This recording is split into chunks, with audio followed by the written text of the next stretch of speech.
Yeah, we're good. What you thinking? And I also am like, genuinely, what are you studying about? Like, because we haven't talked. What am I studying? In like a month and a half. So I'm like, I'm just kind of excited to just It really see has been a long time. what's been on the noggin. You know what I mean? Okay, without giving context so that maybe it could be used and I don't go like full force. I've been focusing a lot on like my biggest fears. And one of them being becoming a Pharisee. Anyway, I can get into that one. Wait, let's get into that. Sounds awesome. Okay, but yes. Yes. Say no more. Okay. And then, let's talk about boldness. Let's do it. Well, maybe I'll just open it up by asking, what have you been thinking about? What have you been studying? Because like legit, I don't think we even ask each other. We just tell each other what we're studying. I'm like, so Kiana, just so you know, this is what I'm so you understand. No, genuinely, which I love. I think that's like the best part about it. So. Okay. So I watched this little clip on Instagram the other day, and it was about when Jesus like flipped over the tables at the temple, and he was just mad at everything. And then I think the Pharisee, one of them, came to confront him, and they were talking. And then Jesus was like, "You're so far from me," and you know that conversation that he has. Maybe not the same context of the story, but he says those words. And I got off my phone, and I was like, "What would be the point of me leaving the whole world behind and sacrificing all this for me to go see Jesus?" And he's like, "You were never like near me." Like, I'd hate to just follow by the rule and not know who my Savior is and say I do. And then comes that day and that's what he says to me. So I've just been thinking a lot about that recently, honestly. Brutal. Why? Like, what brought that on? I don't know. Like, I feel like without name dropping, without all those things that we've talked about in the past, you know, I've like had that little spiritual drop, and I haven't liked who I am. And it's been like, I've never been that low in my life. And then coming back, it's like, I don't want to ever feel that again. I don't want to ever go back to that. And so I think I've just thought a lot about the Pharisees recently and how I just don't want to be them. Like, I don't want to ever say I follow him and I'm nothing like him and I know nothing about him, really, you know? So it's like more precautionary. Yeah. Interesting. Yeah. So I've just been thinking a lot about that. I don't know. Well, that's kind of funny. Excuse me. Because we were talking before and you said if you knew that you were going to die in a year, you were going to just like leave everything and just like tell everybody about Jesus, right? Yeah. So that's like, how did you get from that point to like the Pharisee thing? You know what I mean? Yeah. I don't know. I just feel like, especially with things that are just going on in life right now, and I've just been kind of confused. I don't know. I think there's moments I'm so confident in who I am and who my Savior is to me. And then I have those little drop days. I mean, we all do, but just recently it's been a little bit stronger where it's like, okay, I'm just going to give everything to God because that's what I want to do. But I fall short every time. And I'm like, dang, like, obviously I fall short or else I'd be exalted. I'm still here. So obviously I'm not perfect. We're not a city of Enoch. You know, right? Kind of a bummer. You're right. Dang it. But anyway, but it's like, I've just been thinking about that a lot and how I say more words than I act for him. And that's not who I want to be. That's not what he's done for me to act that way. You know? Yeah. So I've just been thinking a lot about that. So hashtag no Pharisees here. The Pharisees, I'm so dead. That's funny. Well, that's interesting. I wonder, like, what does it mean to you to be a disciple in just like everyday life? Because missionary status, it's like, it's pretty clear cut, you know? Are you going to go tracting? Are you going to be teaching lessons? Are you going to like talk to people on the train? You know, like there's like option, like you have your purpose. That's really, you know what your purpose is. But in the everyday life, like you have a job, you go to school. What does it look like to be a disciple to you? Like, what are the expectations, you know? That's a really good question. Thank you very much. Anyway, focus. Honestly, being a disciple of Jesus Christ is loving him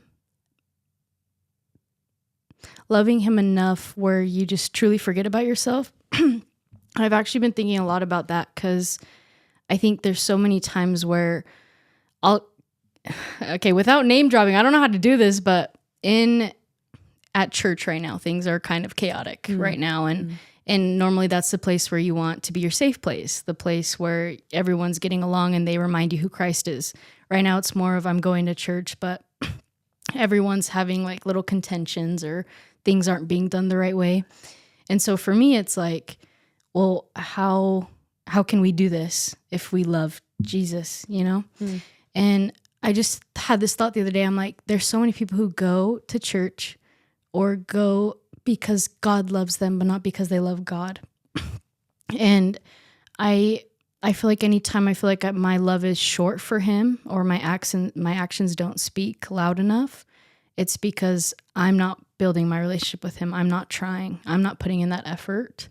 And so being a disciple of Jesus Christ is literally his apostles giving up everything and focusing on what really matters.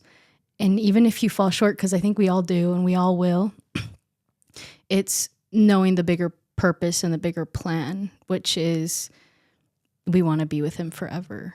So, yeah, kind of got a little stumped right there. But, yeah. I mean, to throw a curveball at you. No, that was a really good question. I really like that. What about you? What do you think? Why are you asking me the same question? Because I want to know what you think. That's valid. I think something that I've been thinking a lot about is like, maybe it's not like death to the self. Because you know that C.S. Lewis quote that's like, imagine you're a house and the Lord comes in and he says like, oh, I'm gonna make this a more beautiful house. And you think that like, oh, he's just doing like, he's gonna change the shutters or he's gonna like, you know, replace the front door. And then he starts ripping off the east wing and like rebuild it. And you're like, what the flip are you doing? You know, I'm totally paraphrasing this quote. C.S. Lewis did not say it like this, but he's like, crazy. Mere Christianity, check it out. Great book. Anyways, and he's talking about how like, you think that he's building like this small little cottage, but he's building like a palace and one in which where he can live, you know? And so that's like one side of it of like, okay, then it's like death to the self and like you're giving everything up for Christ, whatever, like straight mission status or like apostle, like as President Holland always said, like capital A apostle, right? But then the other thing that I've been thinking a lot about is like, no, but being a disciple means that you are pursuing the things that you want to pursue and that you want to be great at the things that you want to be great at. I think that's what I've been struggling with is like, oh, I'll give up anything. Like truly, if he told me to go on a mission yesterday, like I'd be out of here, you know, but like he's telling me to be at Notre Dame and be like all into my own work. Like that's kind of a lot of like, it's weird to do something that seems self-serving to me, but there's something about like, oh my gosh, I've been thinking, oh my gosh, we haven't talked in so long. I was thinking about the parable of the talents. We got the homie with the 5. We got the homie with the 2. And we got the homie with the 1, right? The guy with the 5, he has the 5 talents and then he makes it 5 more. So he has 10. And then the dude with the 2 makes it so it's 4. The guy with the 1 was afraid. And he says, like, you reap where you don't sow, or you sow where you don't reap, or whatever. We're talking to the Lord when he comes back. And he was like, I was afraid. And so I hid my talent. Like, I didn't want to lose it. And he was like, you're an idiot. And I was just thinking, like, this semester, I've been so afraid. Like, I've been given this wonderful opportunity and these, like, amazing experiences and chances to do something and, like, this talent and all these, what's it called? Resources. And I've just been afraid of like, oh, I don't want to mess this up or I don't want to do something wrong. You know, it's like, what are you doing? Like, just do something. You know what I mean? And so I feel like discipleship 1 is like sacrificing yourself. But on the other side, it's like, okay, so what are you a steward over? Like, what has the Lord given? What are your talents, whether they be like cooking or whatever, or like photography or whatever, or like where is your jurisdiction? Like, who do you have influence over? And how can you be like the best steward over those things? And I think that's also discipleship as well. That's just like, that's something that's really been on my mind is like, I've been given this gift. I've been given this opportunity. How do I steward it well? But it's not like a completely formed thought yet, but that's kind of what I've been thinking. Girl, I needed to hear those exact words. Shoot. You speak in facts. That was great. I love that. And like, while you were talking, I think something came to my mind because we've talked a lot about boldness and how we need to be firm in defending God. And I actually had an experience recently. I was with a group of people. We were at like this party and they're all like they used to be members of the church. Well, they still are, but they don't go anymore and don't want anything to do with it. And they were all drinking, and then they were like, why don't you like get one? And I was like, guys, for real, like, you really gonna ask that? Like, you know. Don't you know me? You know. And they were just being like super mean about it. Like, it got like very uncomfortable. And it got to the point where like normally I would just like shake it off, or, you know, sometimes the natural man kicks in. Is like, you little, you know, like, you don't know. I don't know what's gonna come out of my mouth anymore. But she's too bold. She's too bold. She's a little. Just kidding. But I was just thinking, like, the Spirit just totally overcame my mouth, and I said, I don't, because they were making fun of me for following laws, and I said, I don't follow the law. I follow the lawmaker. And then there was like a silence, and then there's this one guy who just has to speak a little bit more and test my little patience, you know. And he's like, well, I'm just so glad I'm done with that. Like, there's no way. And then again, I kind of went a little crazy. And I just said, I wouldn't be so proud of that, because what you're teaching me is the promises you make in your relationships, you break. And it got awkward. Anyway, that was a little too harsh. If you ask me, I repented. But I just thought a lot about that. And I was thinking, even before coming here, like literally just driving here, I was like, I think she might ask me something about boldness. And so I was like, okay, well, let's get into it. I love it. Because you bold. Oh, girl. But I was like, when you hear that word, you think mean, like arrogant or like snotty, you know? So I'm like, oh, well, I don't want to be that. That's not what I'm trying to accomplish in life. But I think there's also boldness of humility, which I need so much improvement in that aspect. But I remember years ago, my sister came home, like she was 10 years old, I think. And you know me, I love my sister. I'll do anything for her. And she was crying because this girl said something mean to her. My older sister self was like, give me her address. Like, I'm going to go to her house. I'm like, let's go. I'm like 14 because we're 4 years apart. And I was like, okay, well, let's calm down. And before like anything happened, my sister just said, I don't want anyone to feel the way I felt. Don't ever do something like that. And I was like, dang, this little 10-year-old is full of wisdom. And I just like had to step back, and I'm like, if I were to have done that to that girl, obviously this would have never happened. These are just words. I'm never going to hit a child. But like, if I were to have done that, that would have reflected on my sister. And then they would think, oh, she's mean, or like she's got problems, because that's how I went about it. And so I thought the same way with God. If someone were to use his name in vain and I were to go mean to them, I represent God in that moment. So they're going to think he doesn't care, or he's not loving, or he just wants to be right. And so like when I say the words I say, they need to represent what he would want to say as well. And he's a peacemaker, and he wants all of his kids to get along. And so when I say things, I need to think of him when I say those words. But also I need to also think of, there are moments you do have to say stronger things. Absolutely. Because when you love people, you can't shy away. And boldness isn't being mean. It's being, and it's not targeting the person's past. It's not targeting the person's personality.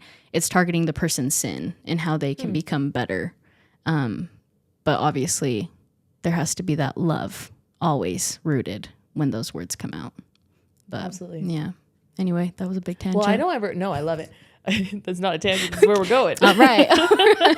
But I feel like when I think of bold, I think it's like courageous. And I just think back to like things that you've told me that you've said in ward council. Speaking of which, Kelsie, we did no introduction. Kelsie. Oh, hey guys. Hi. Kelsie was, and still is, I guess, the young women's president in her ward. 24 years old. No? Yes. 24 years old. Yeah. Which is like, that's crazy to be a young women's president. So she's sitting in ward councils with all these old people, that's not the right word, like older, like not in their 20s, like established adults. And it's really cool to hear like how you're standing up for what you believe in these rooms where it would be easy to be intimidated, you know? And so when I think of boldness, I'm like, no, you're doing things in the spirit that you feel is right and standing up for it. So I love what you're saying though. Thank you. Loves. That takes a lot of courage, because I'm the opposite side of like, I don't want. don't want people you to need be some water? like, Just kidding. I don't want people to be like offended Yeah. by what I'm saying, and especially like, the last thing I want is for people to have like a bad taste in their mouth about the gospel. Like, but like, there's a point where it's like, do you actually believe in what you say you believe? And if you actually like, why wouldn't you actually stand up for it? You know? Yeah. And it's been something I've been struggling with at Notre Dame is like, wow, there's a lot of people that think differently than me, or they believe in Jesus, but they don't believe in our church. And I have a hard time being like, oh yeah, and I believe this, you know what I mean? Like, it's just scary, Yeah. you know? But at the end of the day, like, I really respect people, and I've met some very devout people of other faiths, and I really respect them for owning the fact that they are who they are.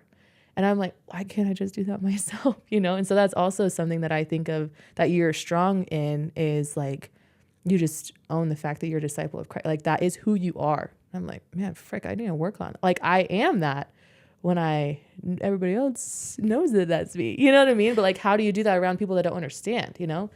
I might make you a little uncomfortable right now. Uh-oh. But I just have to say, I'm not in Notre Dame, so I don't know how you are. Out. Could be fun. Yeah, one day. Don't you worry, girl. We'll get Why there. don't you just graduate a little faster, and then you can join me? Yeah, let me talk to my professors. We'll get it done. I know them. Yeah, you do. I'm gonna give them a call. You were one of mine. Anyway, yes. But I think you are the most Christ-like and bold in that aspect, because when I met you, you came in as a teacher. We go to BYU. Okay. Everyone talks about. I'm repping the brand. You literally got it. You got it down, girl. But like, everyone should talk about Jesus. I think you were my first professor that did. And you always made sure that we focused on spiritual aspects. And I think without you realizing it or not, one, you helped me when I'd come like an hour early and we'd talk for an hour before class started. But I know you helped someone in the class like remember what it's about. So don't be so hard on yourself. I really do feel like you are his disciple, and you are representing him in the best way possible. Thanks, girl. Anyway, I just had to say that. That's all. Mic drop. But I'm not going to drop it so Tyler doesn't yell at me. Just kidding. I'm kidding. I love, maybe I'll introduce you now. This is Kelsie. Oh. Hello. We met at BYU, and I was teaching an intro photo class. You're one of my students a year ago. Yes. A year ago was like when it ended. No? Yeah. And I'd always pull up to class early because I'm just big chilling in my classroom, and Kelsie with your big scriptures.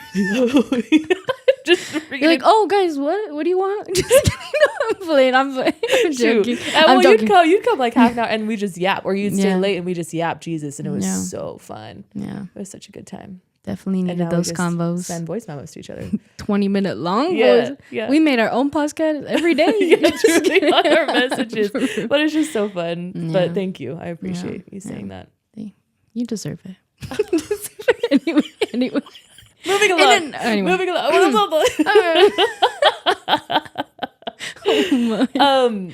Okay, talk to me about your experience with General Conference. Okay. I'm just kidding. Okay. Wow, we're getting there. I told you about this, right? You did tell me about this. That's why you're bringing it up. Okay. Touche. Anyway. So I had a weird situation happen in my family recently that really did not shatter because it's still there, but it really did break down my testimony more than I think anything ever has in my life. And I got to like a really bad rock bottom where like Kiana and I would talk about God all the time. Like, I'm out here like defending God, and then all of a sudden I'm like, okay, should I take it out of my bio? I'm kind of embarrassed, or like those kind of like little dumb things. And I didn't really like who I was, and I was questioning a lot of things. And I just had this hope that General Conference would answer whatever I needed to hear. And even though I was being such a pain, I was like, I'm not going to talk to God, but I need him to give me answers. Like, come on, let's be real here. And typical child behavior, though, you're right. Me and him like this. I'm the one who always causes problems. But anyway, but I remember going to conference, and the first ever talk, as it always is, just answered me immediately. And I really felt like God needed me, and it didn't matter what I was going through, that I needed this to happen in a way. And even though he literally spoke to me so many times, I was still a bit hesitant. And I think after conference, I even said, well, if I was holding on to the conference, that means I believe that they're prophets. That means I believe that God loves me and that this is his gospel. So I don't know why I'm being so hard. And then I'm still a hormonal teenager and I was still fighting him. Anyway, and I would go to church and I'd still be upset. And I decided to skip second hour. Don't ever do that. But I decided to skip second hour. I drove to the temple and it was raining that day. And I just said, God, are you even there? I've never asked that in my life. Are you kidding me? I know he's there. Why would those words ever come out of my mouth? And I just saw the little raindrops dropping. And I saw everything around me. And I was like, there's just no way. There's absolutely no way that he does not exist. And I grabbed my notebook and I was like, we're going to write a list. I was like, pros and cons of why God is real. And my list was crazy on why he's real. And then when I said he's not, I said because of my own desires that he's not. And so I was like, okay, Kelsie, you got problems anyway. And so I'm like, okay, well, now that I know God's real, how do I know this gospel's real? And I wrote a whole list. And then when I put that it isn't, again, my own desires, not that I didn't want it to be real, but because of the worldly things that seemed cool, I could only have the excuse to do them if it wasn't real. And I just sat there and I was like, this can never happen again. And we strong. we go with the best that we can. But yeah, I think I needed that. And I'm really grateful I had that breakdown. Because I think if anything harder happens, don't bring it, God. But if it does, I trust him, and I won't ever do that to him again. So, yeah. I love what you were saying, and what really struck me from that initial time that we were talking about this was that you were like, I'm asking if I believe in this, and yet I'm expecting answers from conference. I was like, that is so true. And like, how often am I like seeking revelation or wondering if like my prayers will be answered, but like I'm still doing all the things because I'm like, but they will be, like why do I doubt, Yeah. But I think what's so nice is that God is like so merciful, and that we can have as many of these experiences as we need. God willing, we don't need another one, but I mean like that we can like reflect on. He's like, no, let's like put some more oil in the lamp and help you remember like what you're doing and who you are and what you actually know, Yeah. Yeah. I agree.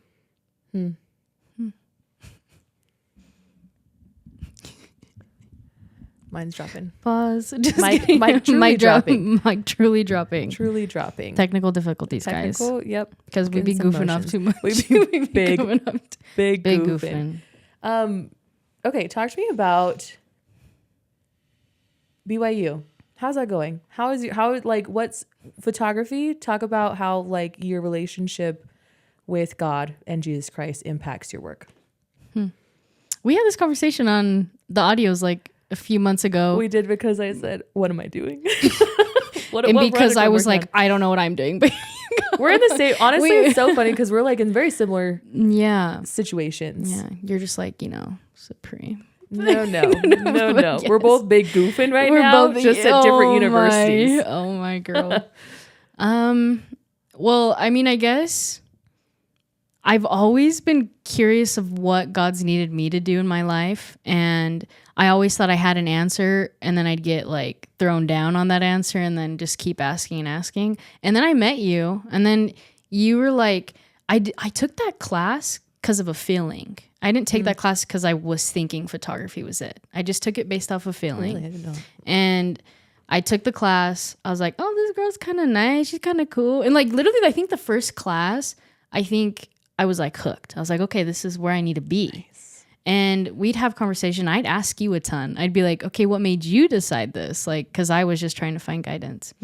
And I applied, and then God willing, I got in. God will. God willing.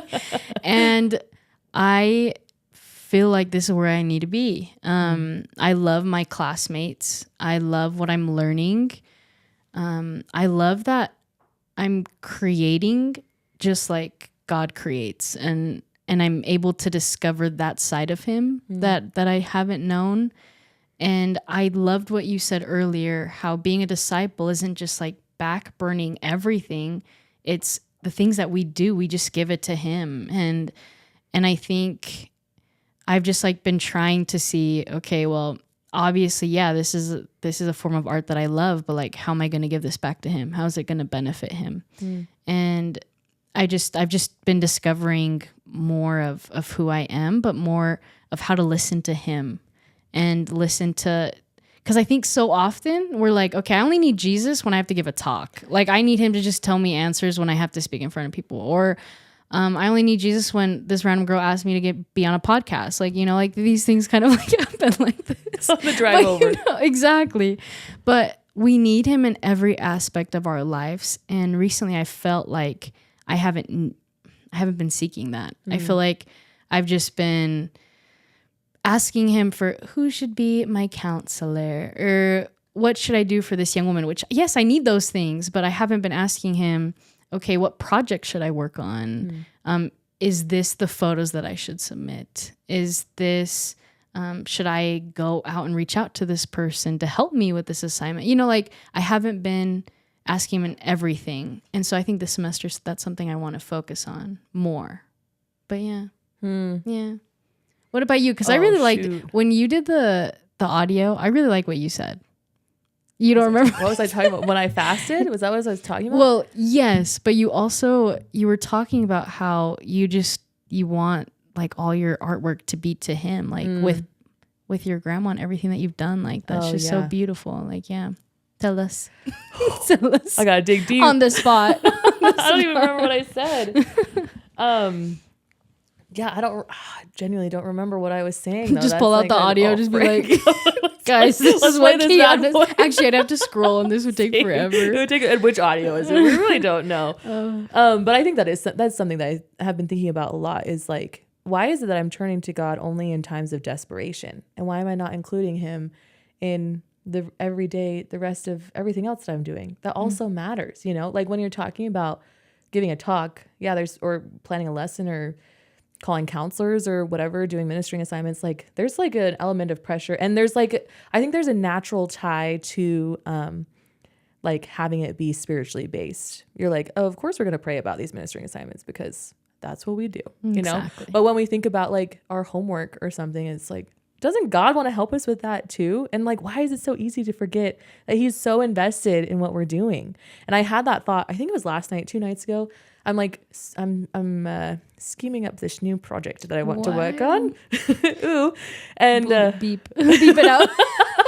Keep it nobody a secret. else can know. Keep it a secret. But I'm like, why haven't I been praying about this? Like, I've been praying about like, Lord, what should I be doing? Just like these open-ended, like, well, I don't know what's going on. Like, help me out. But it's like, why am I not praying about these specific things that I'm like actually seeking guidance on? And He's like guiding me, like genuinely. I'm not asking for it, which I now am, but I was not.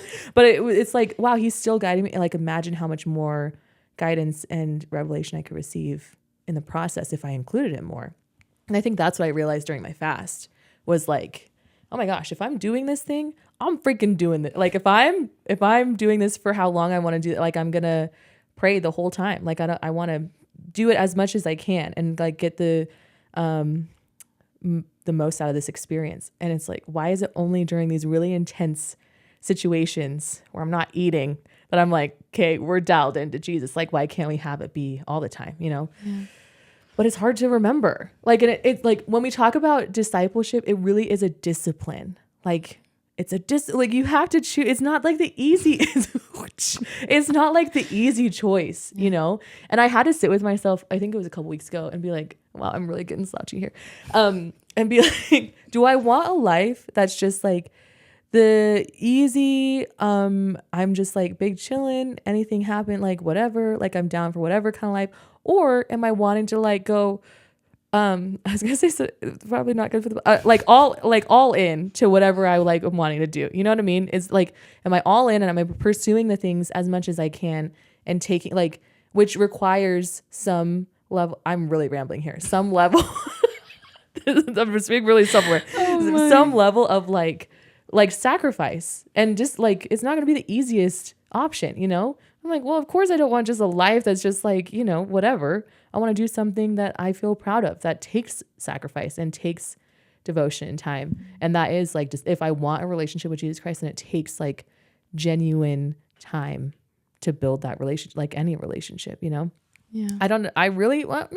No, you said it, girl. You said it. It sounded just like the audios. It was perfect. Oh, that's so funny. While you were talking, do you remember when I told you how one of our graphic design professors, he was just saying how, what do you think that being a member of the church makes you a good designer or makes you a photographer? Do you remember that? Oh, I think I remember that? You mentioning it. I can't remember. And I remember he asked me that. He's like, well, he asked everybody, but he's like, just me, guys, just me.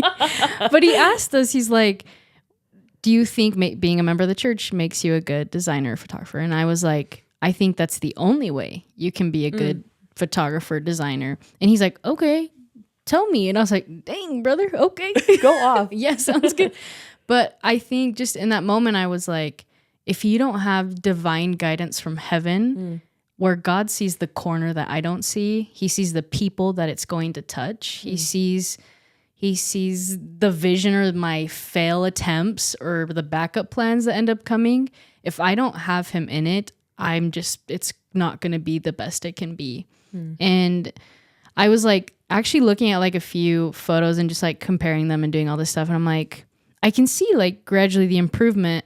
And then I looked at these two photos where like, it's when we had this conversation actually. And I was like, oh, I want to like include him in this. And I was like, whoa, it went up quick. And like, I was like, wait, I actually like, this is like 20 times better than this one. And that was just like a week's worth of photo. Like, and so I'm like, when you include God, it's just like, you can see the difference. You really can. And I think the Spirit testifies of truth. So if I use God in my photos, it can testify that to other individuals too. That's fire. But anyway, I think the thing that I've been afraid of is like, well, what's the point? What's the point in pursuing any kind of creative work if it's not going to be successful? And I had a conversation with one of my friends and her husband, who's also my friend. Okay, whatever. Anyways, he's an author, and I was at their house the other day, and I was like, "Tell me everything about your creative process." He just dropped these like 3 books last year, and they're killing it in UK or something. Wow. I don't know. It's awesome.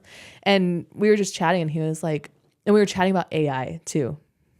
Touchy subject, but he was talking about how like AI takes out the whole creative part of it, you know? And he said creativity isn't just the end result. It's about like who you're becoming in the process too. And I thought that was also interesting. It's like, oh, like the point of the piece or the point of the work isn't like just having this end result. It's about like your own journey. And then God is able to work all things for good. And so he's able to use that finished piece to help other people too. But I think I've been like kind of stunting myself of, oh, I need this to be perfect. Like I need the perfect idea. And that's not the point. It's about what I'm becoming in the process. And then if you include God too, then the doors will open and like whatever, it'll happen like however it's supposed to happen, you know, which I forget often. Yeah. And like just a side funny thing, I was making my vision board the other day. Ayo. And I'm like, let me add this. And then as I was adding it, I literally just like, it's like something controlled me. I just pulled it all off and I wrote God's will. That's all I did. And then I just hung it up and I'm like, that looks good to me. A vibe. I'm like, and I think what you said at the end is what sparked me to say that. It's really when we include him, nothing can go wrong. Like even if it's not what we think is correct, we're just never going to fail. Like it's just never a possibility. It's never an outcome. It will be used for our good. It's just, we're so needy and we just want it to be specific. And I don't know, there's no point to that when we literally have the God by our side, you know? Yeah. I think we also have to like adjust our measurements of success. Because if we're like, okay, well, if failure means I don't make this much money or whatever, then of course maybe you're going to fail because like that's not guaranteed. And that's something else I've been thinking about too. Wow, I'm really just telling you all the stuff I'm thinking about. Tell me. Like, have you read Elder Bednar's article? I don't know if it was even a talk, The Faith to Not Be Healed. I've heard something similar. I just don't remember if it's Bednar, but continue because maybe it'll spark something. Well, it's talking about like at the beginning of the story or the oh my gosh, the Japanese is in my head. I'm like, why am I thinking Japanese? The beginning of the article, he's talking to this couple and they had just gotten married and the husband had gotten diagnosed with cancer or something. Mm-hmm. And so he was in the hospital with him, giving him a blessing. And before he gave him the blessing, he was like, but do you have the faith to not be healed? I do remember this. And it's like, but what's the point of faith? If we're like, how do you rectify this idea? And this is something I'm wrestling with right now. How do you rectify this idea of like faith and expecting miracles? And then when miracles don't happen, air quotes, in the way that you want them to happen, you know? Like, and I guess it comes back to understanding the nature of God and that he's like understanding his character and that he's a good God and like things work together for your good if you love him. But that is just, I think also I've just been playing it kind of small because if I don't ask, then I won't be disappointed. You know what I mean? But I'm really all over the place. When you're talking about God's will, something that I'm intrigued about is like, you say you want to do God's will, but like, what does the role of preparing and planning play into that? You know, because I've said that for a long time of like, Lord, whatever you want me to do, I'm going to do it. But it's like, okay, but what do you want to do? Like, where are the plans, you know? Like, what are your thoughts on that? Not saying that your vision board's bad because I love it. You're like, girl, start adding stuff to it. Paste those pictures. Like, are we for real? No, just kidding. No, I've been where you are. Oh, and now I'm in the Midwest. Isn't that awful? This girl. Oh my God. In the snow, it's crazy. Why do we listen? No, I'm just kidding. I love you. We joke. It's jokes. It's a joke. That is. Sorry, that was like wow. 5 things but that was. You're right. Like, I think so often we're just like, God's will. And then when it comes, it's like, next week, I'm okay. I don't got time. Well, it reminds me of the scripture. What is it? DNC 121? I want to say that's like, be anxiously engaged in a good cause. And if you're like, you shouldn't have to be told everything to do or you're like a slothful servant, which is like brutal. Yeah. But if the Lord told me to do it, I'm going to do it. But he's like, okay, what are you like? What, you know what I mean? I think the times I've listened to him the most is when I do the hard things for him. Like, I wish going to the temple was my greatest desire. Sometimes it's not. Sometimes it's hard for me to like be like, this is where I want to be. Like, I'll make any excuse. I'll be like, if I read my scriptures, it's okay if I don't go. Or, oh no, for real, girl, it's a problem. I got to fix this. Or, oh, I'll just go visit a young woman because I'm still doing something good for him. Do I have a good time doing both of those things? Yes. But do I know the temple's a priority? Yes. And so I think sometimes I sugarcoat it. And I had this conversation with this girl the other day. And I was telling her, you know what? If I don't want to be in the house of the Lord, I'm not going to want to be in his presence. Simple as that. Well, that's a bar. And so then I'm like, you need to change. You need to change that about yourself. And so I think until I can overcome some of those barriers, which means, but the thing is, I don't need to overcome it. He can. I just need to let him allow me to do it. Because I think so often we're like, I need to overcome this sin. I need to fight this. No, Jesus did it. He won it. He defeated it. I need to allow him to do that in my life. But what I mean by allow him, I need to like stop being lazy. Just simple fact. Like I need to give that to him. And so for me personally in my life, I need to go to the temple. I need to open my scriptures. And I think from there, I don't think I'll question his will when I'm around him. Because right now I don't think I'm making myself close to his presence at the moment. So that's a me thing for him to talk to me if I need to meet him there. Oh, interesting. I was going to say when we were talking about boldness, how you have to be so in tune with the Spirit to be able to say those things that you say, you know? Like you who are dropping these mics all over the flipping place these parties, at this board council, you know what I mean?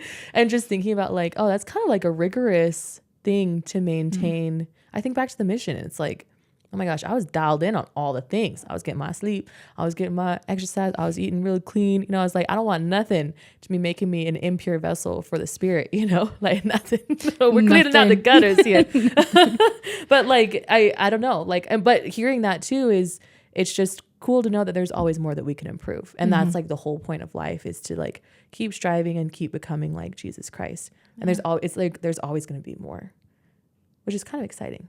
Yeah. Because our desires will change as we continue to like draw closer to him, which is pretty neat. Yeah. And like going back to what you were saying, because it's just coming back. It's coming back. We're circling back. We circle back.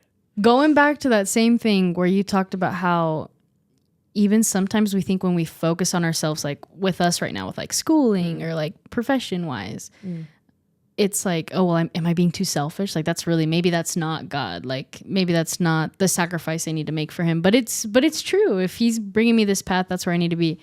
But what I wanted to say about that is like right now, like I'm going to be released from Young Women soon because I know that right now I need to go to the YSA. And so I asked to be released. And when I came home from my mission, I like had these little callings, like primary teacher, like all these little things. And then I got called to be in Young Women's. And so in a way I felt like I've had purpose, my mission, and right now I'm like, what the heck am I going to do? Like, how am I going to serve him? Like what? Like I've always had something that's not forced me, but something that's in a way obligated me to serve. Cause it's like, yeah, this is my calling. I need to fulfill it.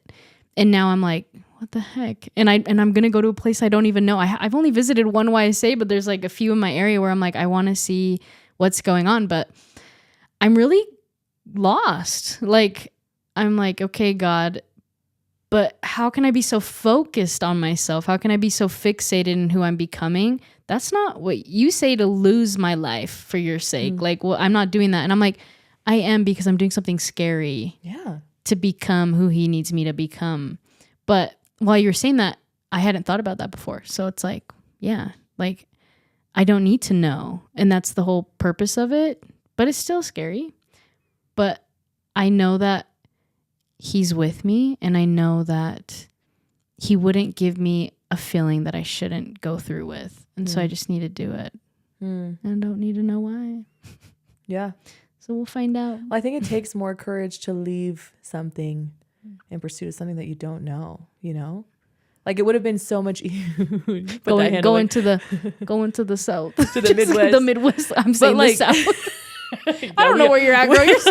Not here, that's for sure. One night only. Oh my. But like the easier thing would be to just stay with the expectations, with the systems that you've made for the young woman. But like you feel called that you should go to the YSA.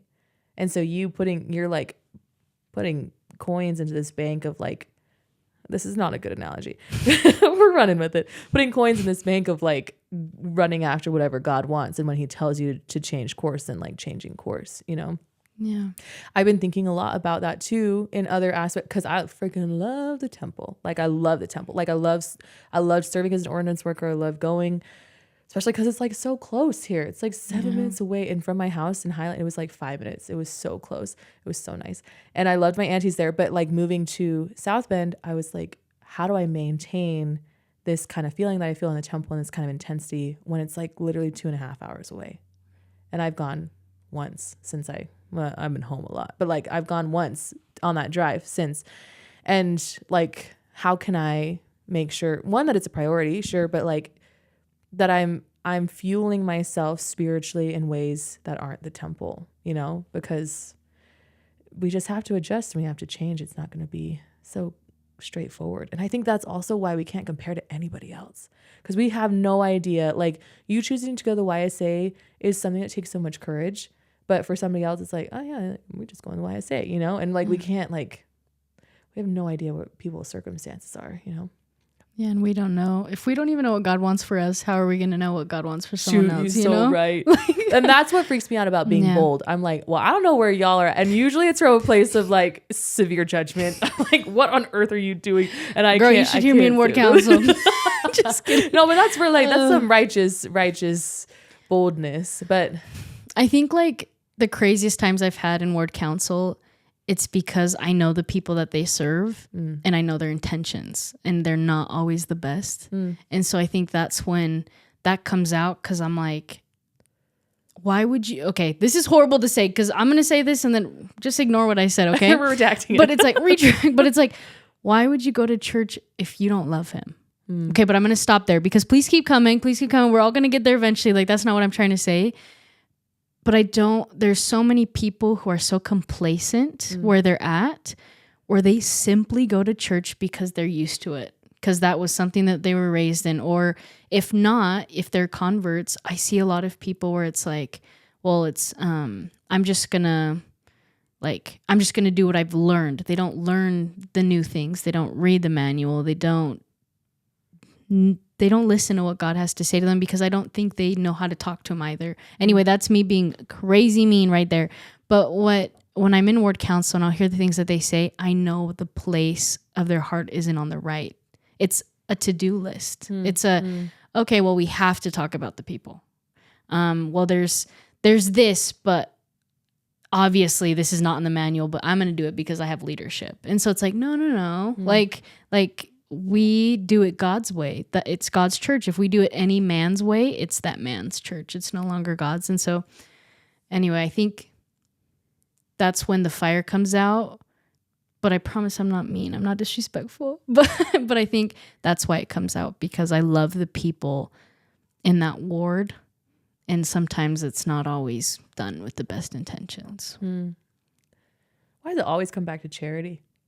Always. It always does. Always.